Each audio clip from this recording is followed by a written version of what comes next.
Hey, what's going on, guys? I'm going to talk to you today about the first black South African Air Force fighter pilot, and that came as recently as 1997, because in 1994 was when everybody had the right to vote. Basically, you could say one of the years when apartheid ended. Apartheid ended gradually, but in 1997, the South African Air Force produced its first black South African fighter pilot. It was a guy by the name of Musa Mbokota.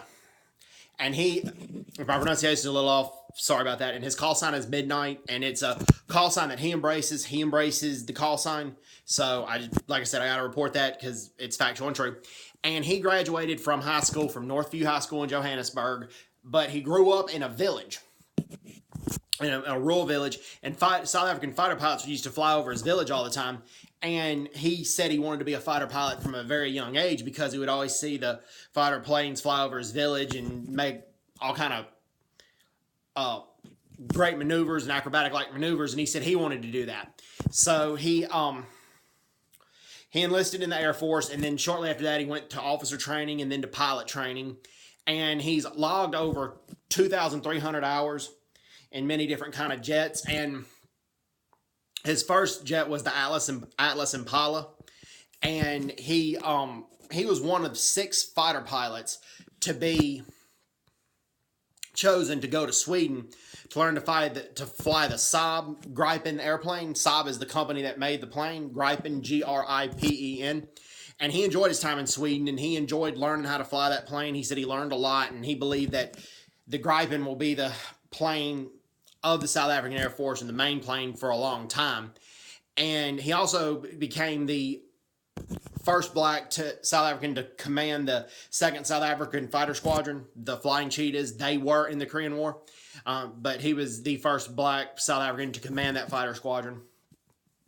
And he really enjoyed his time commanding them. And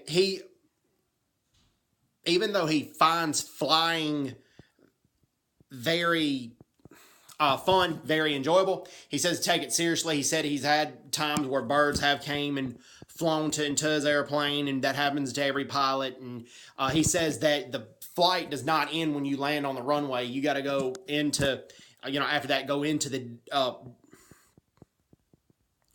briefing room again to talk about how your flight went, what you could have done differently, and to take all that stuff seriously. Like I said, he enjoys flying, but he also takes it very, very seriously, and he cannot see himself doing another job. He has an instructor rating in the Gripen airplane. He's an instructor pilot for that plane as well, and he and the people he has instructed really like him and really admire him and really respect him, and the people that he's flown with side by side really respect him. And most of the pilots that he has flown with or is instructed have been Caucasian South Africans, but there's no color barrier between those two. They really like working with Musa Mbokota, and he is and this is an example. And also, as I pointed out, he enjoyed his time during Sweden. So this is an example, like I said, of African Caucasian camaraderie, and that, learning from each other and fighting alongside each other and not having any tension. So anyways, hope everybody's doing well. Take care. God bless them. Bye-bye. Bye-bye.